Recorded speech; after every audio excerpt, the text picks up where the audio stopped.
Welcome to Toffee TV. I am joined by Andy. Give me your Twitter handle again. Go on. It's El Pavotti Football, FTBL. There you go.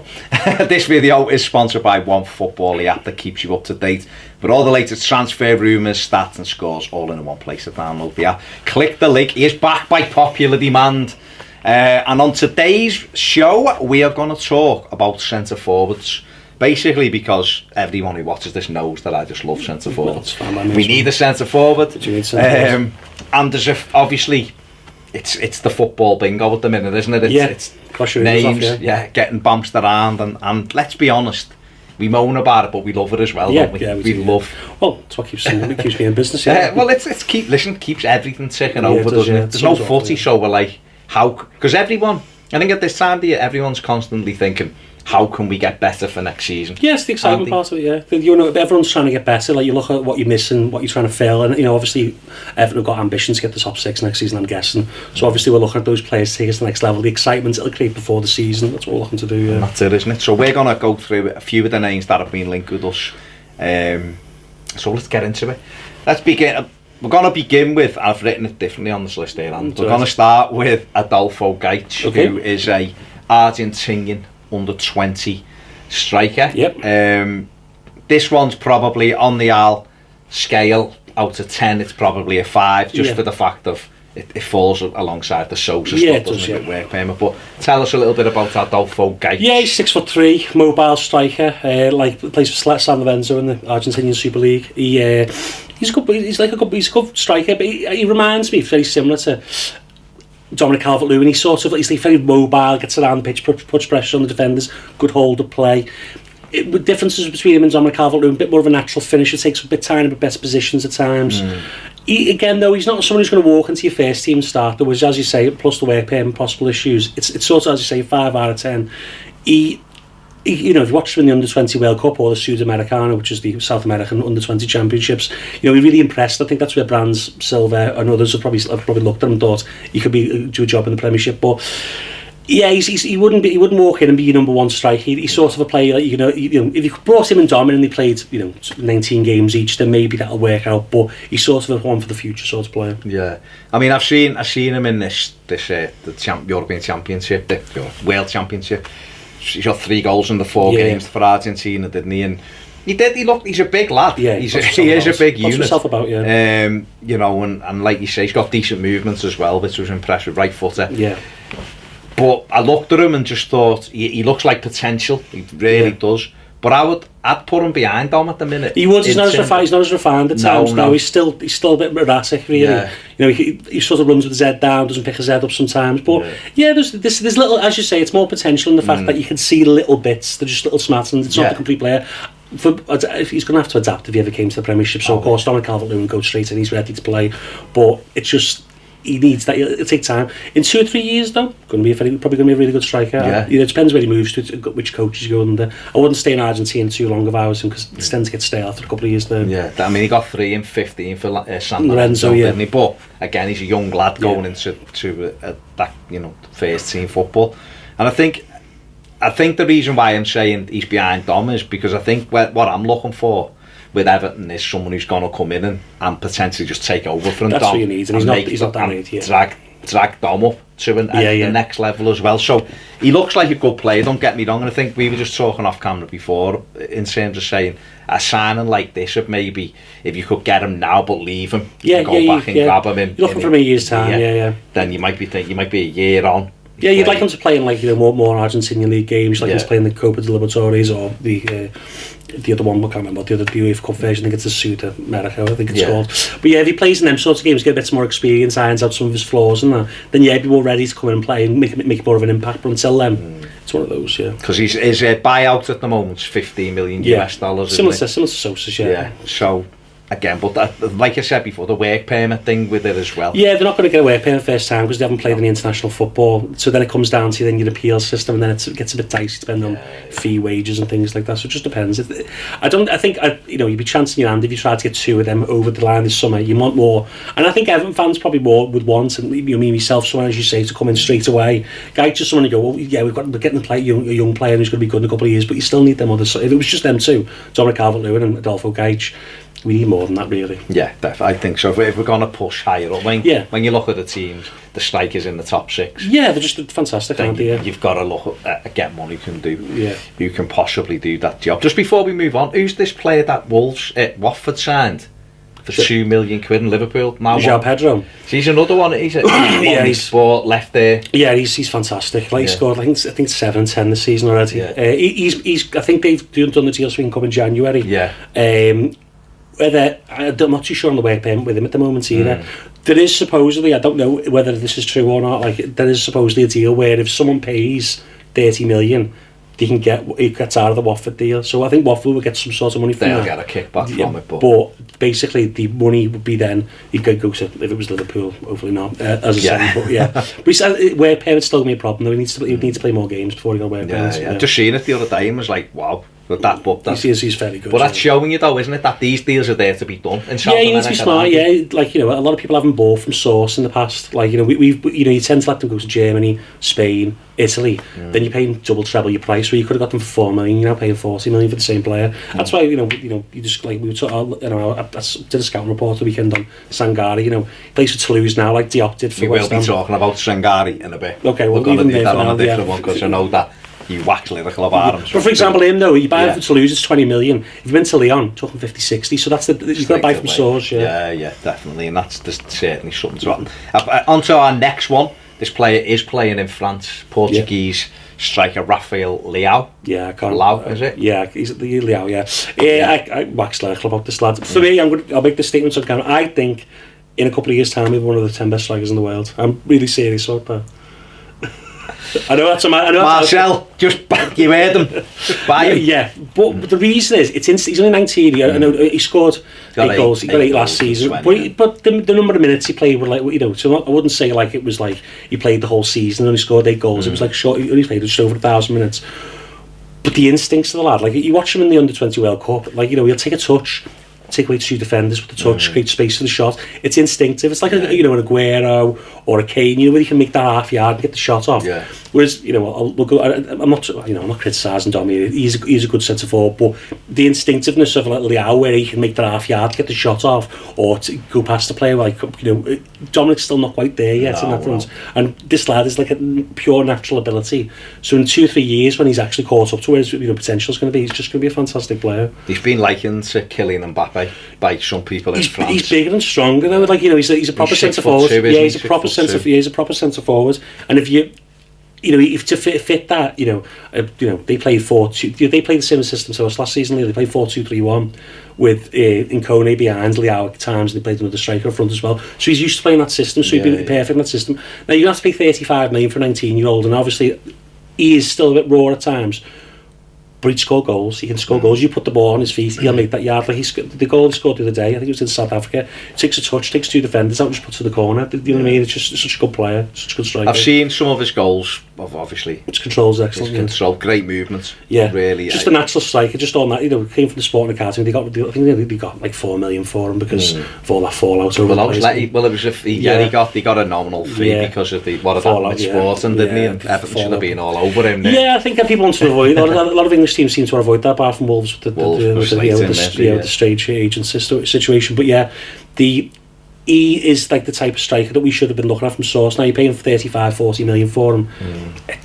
You can't turn that down for the quality that he's going to have. They've got some good kids, Portugal, by the way, haven't they? Yeah, that under-20 team's so good, yeah. Some of the top players. Porto just won the UEFA Youth League as well, like the Youth Champions League, and they've just full of good players like Fabio Silva and people like that. So they've got like a couple of generations behind, and they're producing strikers now, which was always the issue. That was the problem. Paoletta up front just tanking it up, didn't he? Now they've got like Andre Silva, who's probably maybe another option for Everton later in the summer on loan. If he's still not moved anywhere, he could possibly be another option. But yeah, they've got quite a few options now.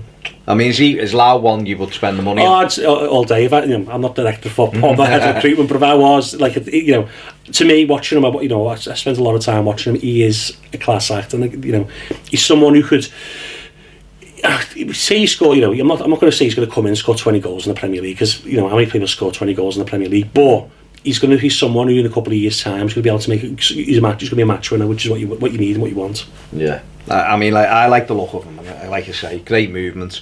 can shoot with both feet. Strong, fast, can play, and I think just looking at him, wide, can play wide as well, even. Yeah. So he kind of does tick a few of the boxes what you would expect Everton to be looking at. Yeah, just maybe the age. I don't know if Marcel would want someone, or they want someone a bit more experienced, a bit more ready to like come in and make a massive impact. But even so, I think you're looking at it. If you sign and play, if you're spending 40 million on a striker, you want someone who's going to get better and better. And this like could be, I'm going out. They could be worth 100 million in a couple of years. That's how good it is. Well, at the end of the day, that's the model, isn't it? Well, look at Richarlison. You bought Richarlison, and people going out 40 million. You've ruined the transfer window and all that. But how much is Richarlison worth now? 70, 80 million. We wouldn't even accept that for him. So that's the type of player you need to sign. Rafael Leao is one I'm quite sure we'll be hearing from again, yeah, most definitely. Another one we've been linked with, again, is a young French striker, isn't he? Jean-Philippe Mateta. Yep. 21 years of age, plays for Mainz. Mainz 05, in Germany. Yeah, 6'4", but you usually 6'4" striker, you go, all right, it's going to be target man. Anything but. Loves to run in behind. Good in the scored 4 goals from his head last season. Really good in the air. Reminds me a bit of like a Duncan Ferguson yard. The power in the neck. He loves the power of the neck. Yeah, but someone who likes to run in behind. He's quick. Likes to take people on and stuff like. So he's a bit of a different cat in the sense that usually he'd look at a target man, but this lad likes to get in behind, and he would offer something different. He is still a bit raw at times. There's still raw elements to his game. He just sometimes makes the wrong decisions. Takes a shot when he doesn't really need to. But again, he could be an option, but again, I think they've supposed to turn down 25 million from whoever's bid. There's all sorts of teams in for it. I'm not too sure you go 35, 40 million for him yet. I'd say if it was another season down the line, maybe you'd do. But I think he needs another season in Germany myself, just to iron out those little things. Yeah. And he plays. Also, another thing is, might play play 4-3-2. 4-3-1-2. So he plays with someone next to him. Yeah. So it'd be a bit of an adjustment. He has played as a one, but he'd be an adjustment not to play with someone else really. He got 13 and 30. Yeah, 30 odd games. Yeah. So. He scored in bunches. He scored 7 in his last 7 games. So the last 7 games changed the season either, because he would have been looking at 7 goals. But he had a little flourish towards the end. He came on towards the end of the season. He's a really good player. But I think at 21 years of age, he is a unit. You see him. Again, another raw potential. Maybe not as, I wouldn't say as much potential as Leao, but again, if you talk about a player you want to sign now, year or two's time, it'd be really good. Well, where does he compare to, say, someone like Seb Haller? No, Seb Haller's much more refined though. If you looked at Haller last season when he played for Frankfurt in the UEFA Cup, he came on against Chelsea and gave them all sorts of problems. That's the type of player he is. He'd be.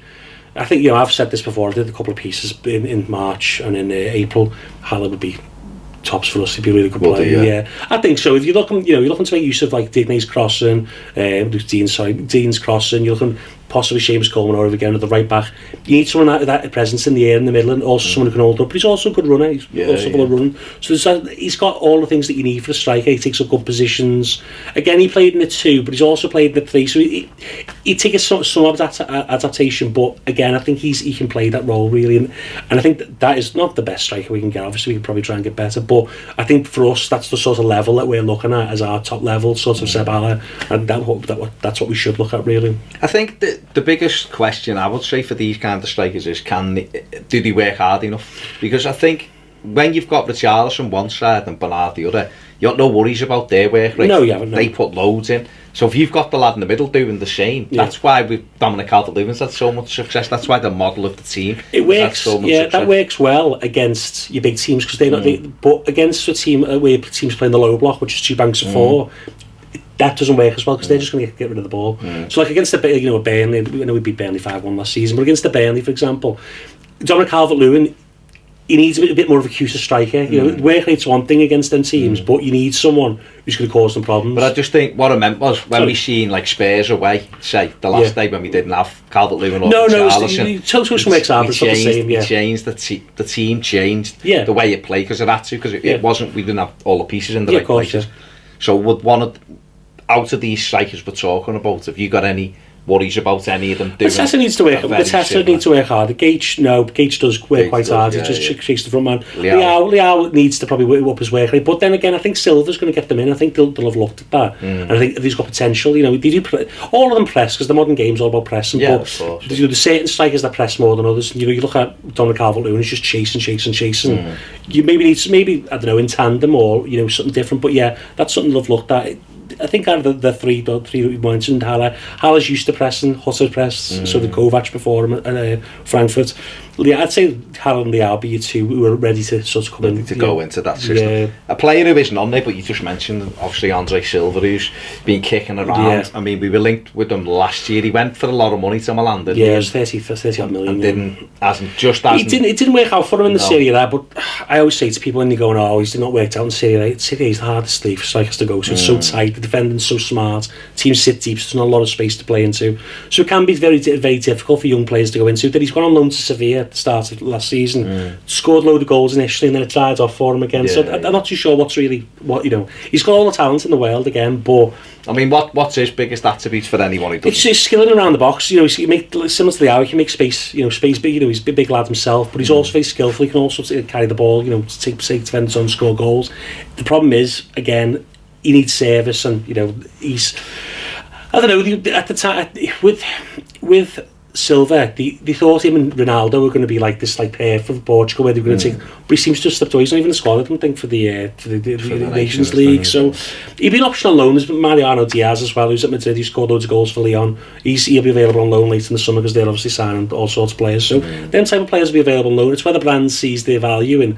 Do we bring like an Andre Silva and give him a year, see how he works out, and then we'll look to buy him and invest big money? That could be an option, because if he doesn't feel, let's say, like Leao's ready now, or he doesn't want to invest the money in a striker, a loan option, and then if they play well, then we'll buy them again, might be the option. I know people don't want to hear that because they want people to compare, and they don't want to be waiting on a Gomez situation or a Zoom situation, but it's just an option that we've got.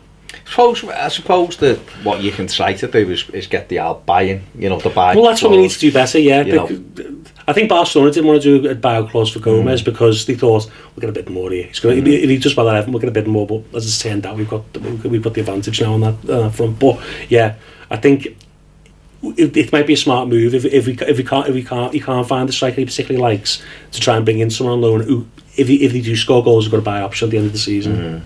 Because I think we have got to be careful. Obviously, we've got to be careful money wise, in making the right decision. Yeah, but I think if you're buying someone like Rafael, like you said before, you're making money on him. Yeah, you're buying.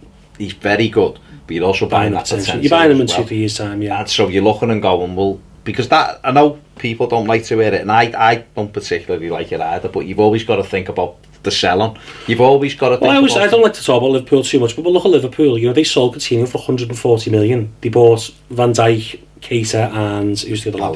Alisson, right? Two of them players were super important to them. I think they add 40 million onto that, 180 million. They go, that's what you can do. If you're selling a player for over 100 million, you might 2-3 players, they might make your side better. So that's something brands did a lot of times at PSV. So I know people don't like to do that because you've got to build the best side you can build to win things. But teams, look at Liverpool won things by selling one of their best players. It can be an option. So Everton need to have assets, essentially. I suppose if you bring, I think I said this last week, if you bring 4 players in and you think, well, one of these we're going to have to sell in 3 years, that's the plan, for a big profit, yeah. Then we have to work like it, because football used to be that. Yeah. That's what football was. Yeah. If you get players in, and if one moved on for big money, you go, well, that's gone back into the team. We'll just get 2 players, 3 players. The team better. Billionaires have come in and it's changed the perception. But I think we need teams are getting back to that. I think. Well, yeah, but a lot of teams are. That's a lot of teams' models, especially around Europe. Now, in the Premiership, Watford. That's one of Watford's things. They buy players very low and then they sell high. That's and look at that. They're not really a great squad, Watford, but the top half. They were all right, though, aren't they? Yeah, exactly. Ducore 9 million, now 45 million. That's the type of player. Well, Chelsea are almost having to do that now, aren't they? Chelsea are like going, well, and I've seen Real Madrid, I know they've just spent big money on Hazard, but they're now going, right, how are we going to recoup some of this now as well? So we'll get rid of Bale, we'll get rid of these. Yeah, so they're getting rid of So most teams will have to do it. FFP means you have to do a bit of it. I know it protects the top team, but it also means they have to do a little bit of that as well. So I don't think Evertonians me included, I think I probably need a little attitude shift of... It's just the changing tides of football, isn't it? Yeah. Things change, like, as you say. If Richarlison wants to go eventually, we're going to make a lot of money on this bid. And say we got 2 players in for the same price we got for Richarlison, and then 2 players make the team best. That is just the way football works. Yeah. Unfortunately, Machini's got, he's a billionaire, but he can't afford to spend like 300 million every transfer, and then we don't make enough money to spend that as well. So it's not right though, is it? No, it's not. Realistically, it's not right, because if anything happened to him, Everton are fucked. Exactly, yeah. So, you see with Abramovich at Chelsea, if they just disappear, what are they going to do? You've got to be self-sufficient. I know, listen, it's lovely having the billionaire, and that's what you want, so he can go, well, there's that extra for this summer, but we need to be able to go, you know what, we're good enough at bringing players in, developing them. Hopefully you win things on the way, and then that brings... even some examples from Everton's recent past, 2004-05, we sold Rooney, Kale, a couple of others went in, finished 4th. We sold John Stones that summer, then we bought Balassi, you know what I mean? We bought a couple of Gaich, for example, as players there, sold Lukaku, funded that big summer, so that's... Everton have done it before. It's not something... I know people don't want to do it all the time, but it's... And what brands will do is you'll plan a couple of years advance. He thinks, maybe, maybe Touchwood he doesn't, but maybe Richarlison leaves in 3 years' time. Who have we got in the routine that we maybe can get to that level, or who can I buy? That maybe, that's true. He's planning it all out. That's how he works. That's how, realistically, it's responsible planning. Yeah, it's responsible, you can't rely on players being there for 10 years anymore. It's not, it doesn't happen anymore. You don't have, Jagielkas and Baines anymore. You don't. Well, the only way you get near to it is being successful. Exactly, yeah. So it's up to Everton as well then. Yeah, off the field as well, to build everything up as well as on the field and be successful. Then we won't have to worry about exactly. Yeah. Then if players want to leave to go to Real Madrid, Barcelona, because there's always a pull, then we'll be able to get players of equal. Well, we should be at the time, if we're successful, be able to get players in of equal ability. Yeah. Absolutely spot on. Plan, yeah. Is there anyone else who you'd think off the top of your head, centre forward wise? It's difficult because there's obviously options everywhere if you look around. I mean, it's just if they can come to the play. I always say to people when people ask me who's the striker, I go, this is the hardest answer I'm going to give, because it is the hardest position to scout for, the hardest position to fill, because you can spend 50 million and they're going to score a single goal in the Premiership. It's just it's that sort of Would you lean towards Callum Wilson then? No, because don't get me wrong, Callum Wilson is a very good striker, but he's just... Marcel Brands is not going to invest in someone too bad knees at 27. It's just not... And you're going to have to pay, 50 million for him. Is he at Champions League level? I'd probably say no, and that's where you want to be. So you look at Rafael, and Rafael will not score as many goals next season if he came in as Callum Wilson. But when we get into the Champions League, and maybe next year, maybe the year after, 2 years, who's going to be more ready? Rafael Leao's been more ready. That's the problem with Rafael, because they are playing in the Champions League this season. Lille, it's whether we can get him away from Premier League. A big. It's money as well. French leagues just don't pay as much. Big money. Yeah. Appalling. You go, listen.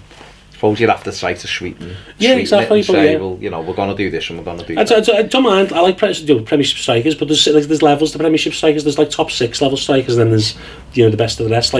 We haven't, even Jimenez did really well last season for us, but I don't see him playing for a Tottenham or a Liverpool anymore. He's just not that level. I looked at him because we've been linked with him when Cuban was here, and his goal record in Portugal was 7 goals, 6 goals. So when Wolves got him, I was like, now he's had an unbelievable season. I think he ended up with 15 goals.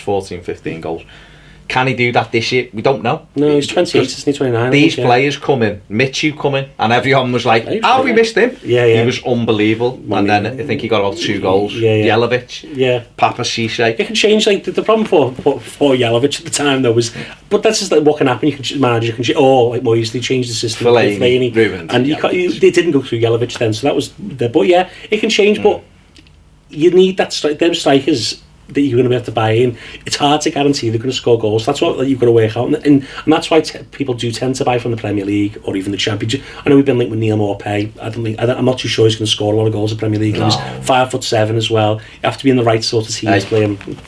Oh, no, with that big fella, him. No, you know what I mean?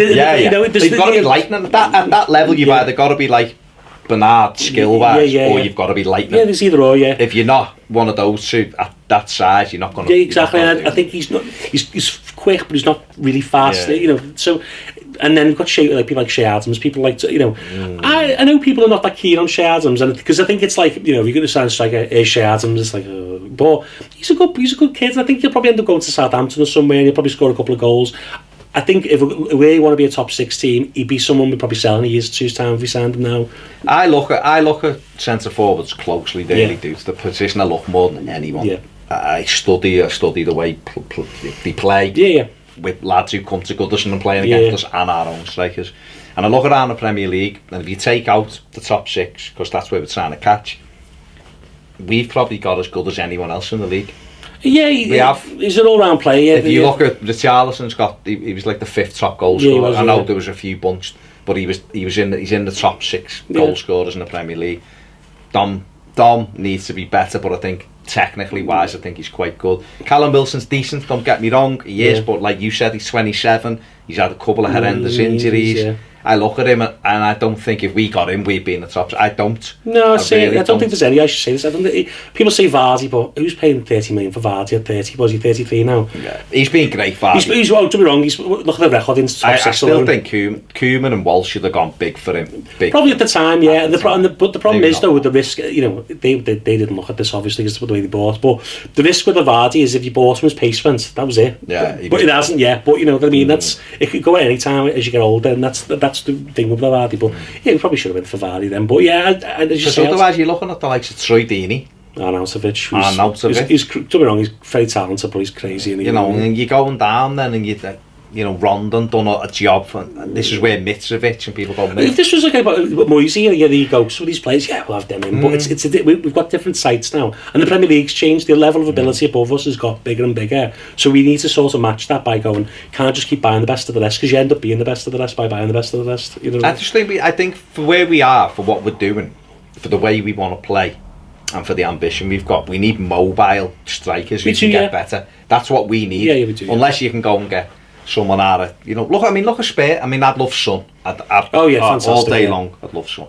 Kane's fantastic. You look at United, Rom's Rom. I'd still have him back if his attitude was different. But Rashford, I think's great. I don't understand why Rashford doesn't score more goals. He snatches a chance at times, but he's got everything. A bit like Dom, he's got all everything. But I think he's a bit maybe a tiny bit level above. Yeah, he's better forward, a bit more natural forward. But yeah, that sort of they're the strikers above us. As you say, you've got Ramos, our best striker of the last 20 years, you know what I mean?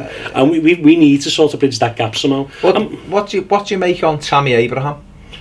I like Tammy Abraham. I think he's a Premier League striker. Now, I think he's a more natural goal scorer than Dom. I think Dom's Dom works harder for the team. Yeah. And you've got to balance that. And obviously, I know people would say goals are what makes the difference, but also you need other things to your game. It's a team game now. It's not just like you stand up front and like a goal line. Gary Lineker was a good player in his day, but you need more than Gary Lineker now.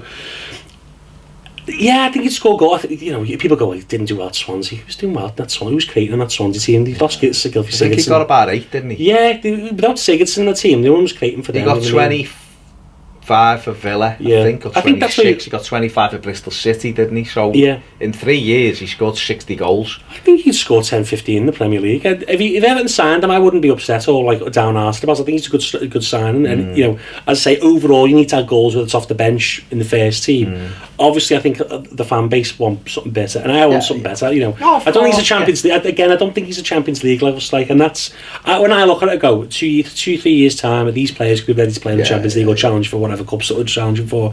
And the answer with Tammy Abraham is probably no. But for now, yes, I would take him now. But being smart ahead, no. Well, that's it. I suppose that's what we've got to look at, because this is I look at this as I wouldn't say it's a pivotal summer, because I think every summer's pivotal. It is now, recruitment should be you're trying to push on, but I think this summer probably more than any, we've got an opportunity, because there's a few teams in flux. I've said this before. Yeah. And United, you're making, Daniel James is a good signing for them. But you just don't know whether he's going to play enough, and is he ready? I don't know. You're looking at you're seeing links. They've got links with everyone, haven't they? United are linked with a different player. Yeah, but who knows what United do? Because they're talking about going to United DNA and all that, and they're going to bring Darren Fletcher back and all that. But is Ed Woodward, does he just want to sign Thomas Muniz of the world, who are 27, big names, or are they just going to sign more Daniel James and sort of have a rebuild year? I think it depends on United, because they need the Champions League, don't they? Because obviously a publicly traded company, but. Yeah, we've got a chance, but I don't see. Brands could go let's go and spend 100 million, let's make 4. But then in a year's time, where are we going to be if these players aren't what I mean? They have to be the right players, right for the future. It's more the short term, medium, and long term. You've got to look at and cover all 3 bases. I think with Everton, so that's why I think the brands will push as best we can. I don't think he's going to go all out and try and get those, try and bridge the gap. But I think even with the team we've got now, the 11 that's the end of the season, you just need to sprinkle of quality to the team. If you bring Gomez, I expect Gomez and Zuma will improve again next season, being around the same team. So we might be able to get to the top 6. Bernard will. Top 4s are going to be tough because then but then Chelsea, who's managing Chelsea? I think the 3. I've said it before. City and Liverpool are settled and a great side. Tottenham's I think Spurs are Spurs an excellent side when they're fit and they've had I think they'll be. They'll buy players. But then I think the other 3 are vulnerable to do. Chelsea have got some great players, but they've just lost the best player they've had. Well, they're the match winner. Yeah. So without that, they just become a very functional side. Yeah, they do, Chelsea, don't they? So therefore, you can get at them. I think Arsenal are powder puff up until centre forward. Well, that's it. So unless they got lost one of the centre forwards, then what's going to happen to them? And then you look at Man U and you think you don't know what you get. United. They've got enough talent. Don't be wrong. United, if they signed a couple of centre halves, they've got enough talent. But will they? And there's only going to Solskjaer man. So I think with an eye on like this season and an eye on future, we do need to look at signing a striker who's going to push us onto there. And as you say, you need goals. We do need goals. Dom's got to score more. What he scored, 7, 8 this season. Yeah. 6 in the Premier League. So he needs to get over 10. That'd be a target. Get over 10 goals, and then maybe someone off the bench or maybe someone interlinked with him, like whoever we sign, get another 5, 6 goal. We need that 16, 17, 18 out of a 2 striker partnership. Yeah. Get 11. He'll get 25. Yeah, but does you? That is it for us with the centre forward chat, Andy. We'll be back. We're going to be discussing centre backs and possible options there, and also we're going to be discussing Sangari, your favourite one. I want us to get him so we can just call him Sangari, like the Sangari. Shite joke. Anyway, let us know what you think about any of the centre forwards Andy and myself have discussed, or if we missed anyone. Is there someone who you're saying, why haven't we gone for him? You haven't mentioned him, why don't we get him? Let us know in the comment section below. Make sure you subscribe, give the video a like. See you later.